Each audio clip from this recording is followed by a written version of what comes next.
আজ গল্পকথা ও কাহিনীর নিবেদন আলফ্রেড হিচকক এর লেখা দ্য রেড ভায়োলিন গল্প অবলম্বনে বেহালার তার। শুরু হচ্ছে বেহালার তার।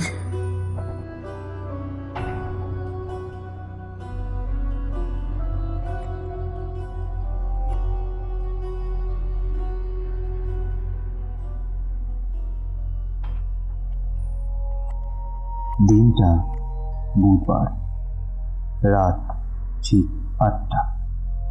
শীতের রাত। সেদিন শীত যেন আরো বেশি জাঁকিয়ে বসেছে। পথঘাট শুনশান, পথচারী নেই বললেই চলে। ঠিক সে সময় তিনজন মানুষ অ্যান্ড্রু ম্যাকভের বাড়ির সামনে এসে দাঁড়ানো। আবছা আলোয় তাদের চেনার উপায় নেই। তারা মুখোমুখি দাঁড়িয়ে কি যেন আলোচনা করছিল, হয়তোবা ঠিক করে নিচ্ছিল কলিং বেলটা বাজাবে কি।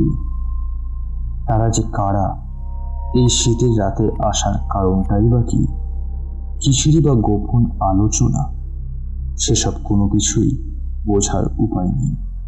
অ্যান্ড্রু ম্যাকভ একজন ইতিহাসের অধ্যাপক। কেবল অধ্যাপক হিসেবে নয়, ভদ্রলোক হিসেবেও তার সুনাম আছে। এছাড়া তার আরও একটা মহান গুণ, তিনি নামজাদা বেহালা বাদক। তিনি বাড়িতে একাই থাকেন। কয়েক বছর আগেই তার স্ত্রী মারা গেছেন। এখন সঙ্গী বলতে কেবল একটা বেহালা। তার বাড়ির পাশ দিয়ে গেলে বেহালার সুর কানে আসবেই। তার বয়স বোঝা দায়। যৌবন এখনো যেন তার শরীরে অটুট, তবে অনুমান করে তাকে মধ্যবয়সী বলা যেতে পারে। যেহেতু বুধবার, সেহেতু ম্যাকভ জানেন তার বন্ধুরা আসবে এবং রাত ৮টা তাদের আসার সময়। বাজনার আসর বসবে, জমবে খানদানি আড্ডা। সে কারণে অধ্যাপক প্রস্তুতি ছিলেন। কলিং বেল বাজার সাথেই দরজা খুলে দিলেন। তিন বন্ধুর পরনে পশমের কোট, মাথায় টুপি। ঘরে ঢুকে ওরা তিনজন তিনটে চেয়ার টেনে বসলেন। মিস্টার ফিলিপস ম্যাশার, যিনি অঙ্কের অধ্যাপক, তিনি বসলেন একেবারে ঘরের কোণের দিকে। মিস্টার ফেসিল ইমগার, যিনি জীববিদ্যার অধ্যাপক, তিনি বসলেন ম্যাশারের ডান পাশে। ওদের ঠিক মাঝখানে বসলেন পেটে খাটো চেহারার মিস্টার এবেল হুকার, দর্শন শাস্ত্রের অধ্যাপক। ম্যাকভ সদর দরজা বন্ধ করে দিলেন। তারপর বন্ধুদের সামনে এসে দাঁড়ালেন। জীববিদ্যার অধ্যাপক মুখে সবে পাইপ ধরিয়েছেন। পাইপে ধোঁয়া ছাড়তে ছাড়তে বললেন,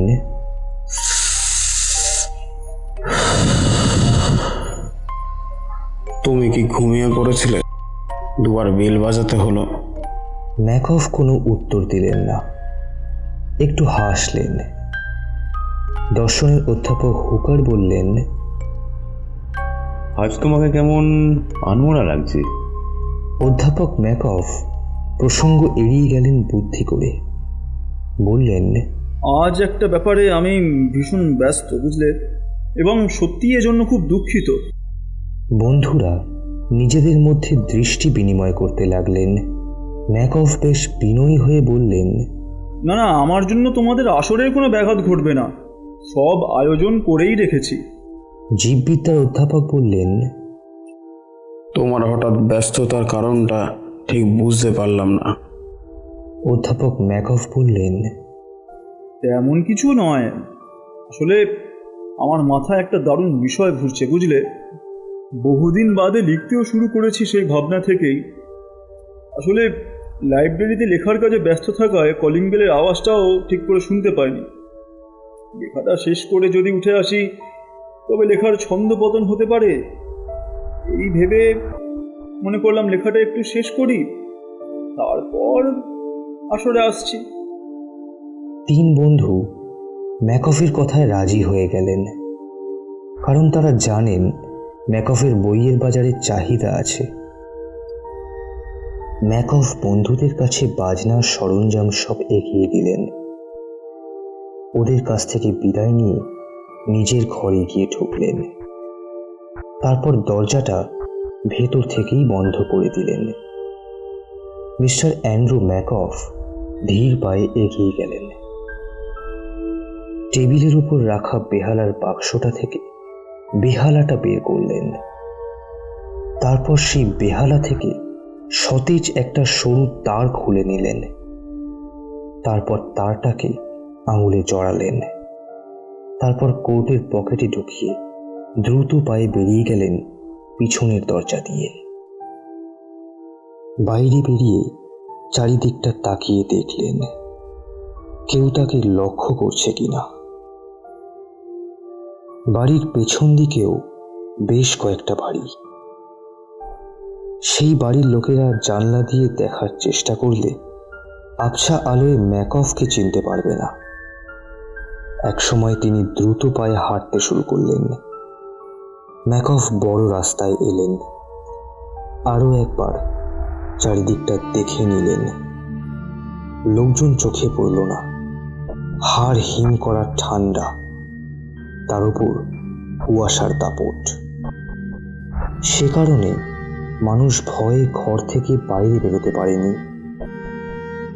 ম্যাকফের হাতে সময় নেই। তাকে ঠিক সময়ে বন্ধুদের আড্ডায় ফিরে যেতে হবে। ইউনিভার্সিটি ক্যাম্পাসে ঢুকলেন ম্যাকফ। যতই তিনি এগোতে লাগলেন ততই তার চোখ মুখের পরিবর্তন হতে লাগলো। আরো জোরে হাঁটা শুরু করলেন। কনকনে ঠান্ডা। শীতের এই রাতে কেউ এখানে থাকবে না। একটু দূরেই সেই উঁচু টিলা। ওই জায়গায় আলো থাকায় টিলাটা দূর থেকেই চোখে পড়ছে, কারণ ওই জায়গায় বসার জায়গা আছে। ওই নিরিবিলি জায়গায় যুবক যুবতীরা ভিড় করে, বিশেষ করে গরমের সময়। ম্যাকফ নিজেও এই নির্জন জায়গাটা পছন্দ করেন। কতদিন যে নিকিনির সঙ্গে ঘনিষ্ঠভাবে বসে গল্প করেছেন তার হিসাব মেলা ভার। নিকিনি মেয়ে হিসেবে ভালোই, যেমন চেহারা তেমনিই মিষ্টি। যে কোনো পুরুষই আকর্ষিত হবে, যেমন হয়েছিলেন ম্যাকফ। অথচ নিকিনির বয়স তার অর্ধেকও হবে কিনা সন্দেহ। নিকিনি পেশাদার নর্তকী। শহরের নামকরা হোটেলে নিয়মিত নাচে, তাই বেশ জনপ্রিয়। অধ্যাপক ম্যাকফ যখন নিকিনির সঙ্গে মেলামেশা শুরু করেছিলেন তখন তার ধারণা ছিল সম্পর্কটা মেলামেশার পর্যায়েতেই থাকবে। কিন্তু দিন যত যেতে লাগলো দুজনের সম্পর্কটা গভীর থেকে গভীরতর হতে লাগলো। অধ্যাপক ম্যাকফ নিকিনির মধ্যে নিজেকে হারিয়ে ফেললেন। অথচ তিনি অনুভব করতে পারলেন তিনি যা করছেন তা অন্যায়। তিনি একজন অধ্যাপক। অধ্যাপক হিসেবে সুনামও আছে। ছাত্রছাত্রীরা তাকে শ্রদ্ধা করে, বন্ধু বান্ধবরা করে সমীহ। এসব ভেবেই অধ্যাপক ম্যাকফ নিকিনির সঙ্গে সম্পর্কটাকে গোপন রাখতে চেয়েছিলেন, কিন্তু শেষমেশ গোপন থাকলো না। চারিদিকে চাউর। বাধ্য হয়েই ম্যাকফ সম্পর্কটা ছিন্ন করতে চাইলেন, কিন্তু নিকিনি চাইলেন না, বরং আরো গভীরভাবে অধ্যাপক ম্যাকফের সঙ্গে নিজেকে জড়াতে চাইলেন। এসব ভাবতে গিয়ে ম্যাকফ শরীরে উত্তেজনা অনুভব করল। শীতের রাতে শরীরে ঘাম ঝরতে লাগলো। সারা শরীরে একটা শিহরণ অনুভব করলেন। তিনি ভয়ে ভয়ে চারিদিক দেখতে লাগলেন। এক সময় বেশ জোর কদমে এগিয়ে গেলেন। পৌঁছলেন উঁচু টিলার কাছে। গেলেন টিলার পিছন দিকে। ম্যাকঅফ নিকিনিকে দেখা করতে বলেছেন 8:30টার পর। নিকিনি বেশ দুঃসাহসী না হলে কেউ সরাসরি বলতে পারে না, আমি তোমাকে বিয়ে করব। আলাপের প্রথম দিনই ম্যাকঅফকে সে বলেছিল নিকিনি তার ছদ্মনাম, আসল নাম নয়। সে নর্তকী, ইম্পেরিয়াল হোটেলে নিয়মিত নাচে, তাই লোকে তাকে চেনে নিকিনি নামে। তার সমস্ত কথা শুনে ম্যাকঅফ বলেছিল, আমি সবটা জানি। নিকিনি বলেছিল, আপনার পরিচয়টা তো পেলাম না। আমি অধ্যাপক, ইতিহাস পড়াই। জানেন, ইতিহাস আমার সবচেয়ে প্রিয় বিষয়। আচ্ছা, আপনি ল্যাটিন পড়াতে পারেন? ল্যাটিন তো জানতেই হয়। আসলে ল্যাটিন না জানলে ইতিহাস জানাটা ঠিক সম্পূর্ণ হয় না। নিকিনি আবেগতাড়িত হয়ে বলেছিল, কি সৌভাগ্য! আপনার মতো একজন মহান মানুষের সঙ্গে পরিচিত হওয়ার সুযোগ পেয়ে খুবই ধন্য মনে করছি। প্রথম আলাপ বেশ মধুর ছিল। মাঝবয়সী ম্যাকঅভের সঙ্গে সদ্য যুবতী নিকিনির ঘনিষ্ঠতা দুজনকেই তৃপ্ত করেছিল। প্রথম আলাপের পর দুজনেই গোপনে দেখা করতে নিয়মিত। দুজনেই দুজনের মধ্যে তলিয়ে যেতে শুরু করলো। কিন্তু যখন গোপন ব্যাপারটা জানাজানি হয়ে গেল, তখন অধ্যাপক ম্যাকঅফ নিজেকে সরিয়ে নিতে চাইলেন, কিন্তু বাদ সাধল নিকিনি। সে রাজিই হলো না। এখন যা করার করতে হবে ম্যাকঅফকে। একজন নাচনিওয়ালির সঙ্গে তার সম্পর্ক নিয়ে ছাত্রছাত্রীরা আড়ালে হাসাহাসি করে, নানা লোকে সমালোচনা করে, এমনকি বন্ধু বান্ধবদের কানে গিয়েও পৌঁছেছে খবরটা। তারা ম্যাকঅফকে সেই গোপন বিষয়ের সত্যতা নিয়ে নানা প্রশ্ন করতে শুরু করল। বাধ্য হয়ে ম্যাকঅফ নিকিনিকে বুঝিয়ে সুঝিয়ে উভয়ের সম্পর্কের ইতি টানতে চেয়েছিলেন, কিন্তু ফল হলো বিপরীত। হঠাৎ এক অচেনা অন্য নিকিনিকে দেখলেন ম্যাকঅফ। যখন ম্যাকঅফ বেশ নরম সুরে নিকিনিকে বললেন, নিকিনি, আমাদের এভাবে মেলামেশাটা উচিত হচ্ছে না। নিকিনি যেন আকাশ থেকে পড়ল। সে সঙ্গে সঙ্গে বলল, আমি তো অন্য কথা ভাবছি। তোমাকে বিয়ে করব, সংসার করব। ম্যাকঅফ তো একেবারে হতভম্ব। কোনো মতে তিনি বললেন, বিয়ে করবে? হ্যাঁ, করব। তাতে কি হয়েছে? তোমার কি আপত্তি আছে? না, আপত্তি তো থাকবেই। এটা কি সম্ভব নাকি? আরে, আমার বয়সটা নিয়েও তো ভাববে। নিকিনি সেসব কথা উড়িয়েই দিল। বলল, তুমি আমার কাছে তরতাজা যুবক, বুড়ো নয়, বুঝলে? তাছাড়া বয়সটা নিয়ে তো আমার আপত্তি থাকার কথা। তোমার কেন আপত্তি হচ্ছে শুনি? অনেক অনেক করে বুঝিয়েছিলেন অধ্যাপক ম্যাকঅফ, কিন্তু নিকিনি কোনো কথা কানে দিল না। একসময় সে বলে বসল, আর্থিক শর্তে যদি মুক্তি চাও তবে দিতে পারি। ম্যাকঅফ অবাক হয়ে জানতে চাইলেন, আর্থিক বোঝাপড়া? আর্থিক বোঝাপড়া বলতে তুমি কি বোঝাতে চাইছো? নিকিনির মুখে হাসির রেখা। সে বেশ সহজ সুরেই বলল, না বোঝার কি আছে? একেবারে জলের মতো সহজ সরল কথা। তোমার কাছ থেকে টাকা চাইছি আমি, টাকা দাও, পরিবর্তে মুক্তি নাও। ও, তার মানে তুমি আমায় এখন ব্ল্যাকমেইল করছো? তা হবে কেন? আমি পেশাদার নর্তকী। তোমার সঙ্গে অনেকটা সময় অযথা নষ্ট করেছি। সেই সময়টা আমি নিজের পেশায় ব্যয় করলে অনেকটা আয় করতাম। যদি আমি টাকা দিতে রাজি না হই? যারা এই ঘটনা এখনো জানতে পারেনি তারাও জেনে যাবে। সমাজে যেটুকু তোমার মান সম্মান আছে তা যেতে আর বাকি থাকবে না। আমি তোমাকে কত টাকা দিতে পারবো? তুমি তো জানো আমার রোজগার কত। সব জানি।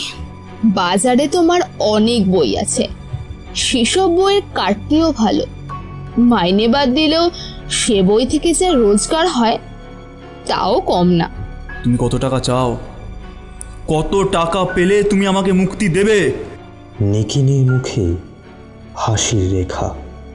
সে বেশ সহজ সুরেই বলল, $10,000 মাত্র।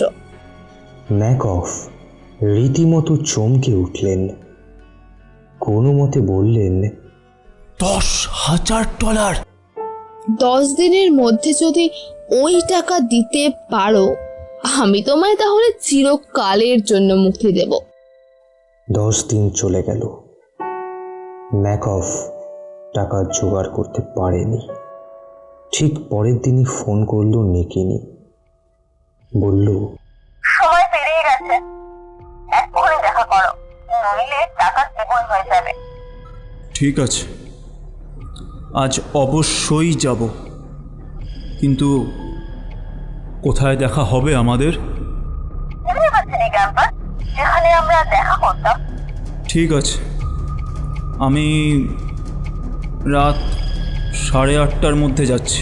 ম্যাকঅফ পকেটে হাত রাখলেন। শিকারী বেড়ালের মতো এগিয়ে চললেন। নিকিনি তার উপস্থিতি টের পেল না। ঘন কুয়াশার মধ্যে তা সম্ভবও ছিল না। নিকিনি বসেছিল যথারীতি। ম্যাকঅফ এগিয়ে গিয়ে নিকিনির পেছনে গিয়ে দাঁড়ালেন। তারপর পকেট থেকে সরু তারটা বের করে নিকিনির গলায় পেঁচিয়ে ধরলেন। চিৎকার করারও সুযোগ পেল না নিকিনি।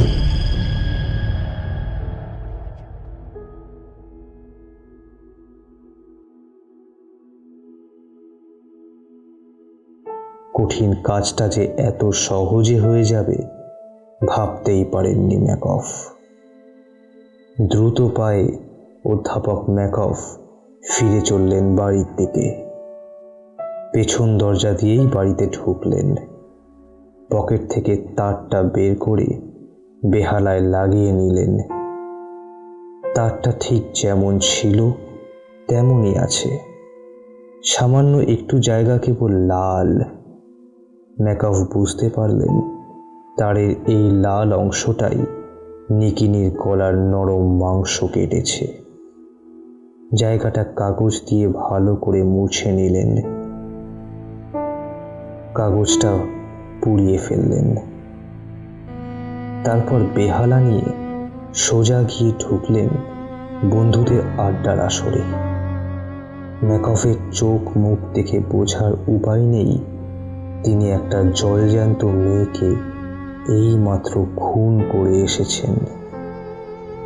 যদি তিনি ধরাও পড়েন তাহলে বন্ধুরাই সাক্ষী দেবে যে তিনি তাদের সঙ্গে আড্ডা মারছিলেন ওই সময়। তাছাড়া একটা অসমাপ্ত লেখাও শেষ করেছিলেন তিনি।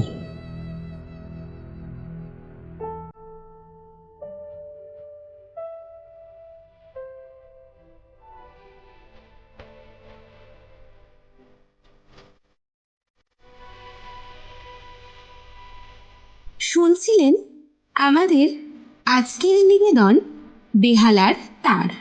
বক্তার ভূমিকায় সোহম, অধ্যাপক ইঙ্গারের ভূমিকায় সমীরণ, অধ্যাপক বুকারের ভূমিকায় অরিন্দম, অধ্যাপক ম্যাকঅফের ভূমিকায় সৌভিক, নিকিনির ভূমিকায় পূজা, প্রচ্ছদ নির্মাণ অর্চিষ্মান, সহ সম্পাদনা সুমন্ত, সমগ্র সম্পাদনা ও উপস্থাপনা সত্যব্রত, স্ক্রিপ্ট ও সমগ্র পর্ব পরিচালনা সমীরণ এবং গল্পের সূত্রধর আমি কঙ্কা। শুনতে থাকুন গল্প কথা ও কাহিনী।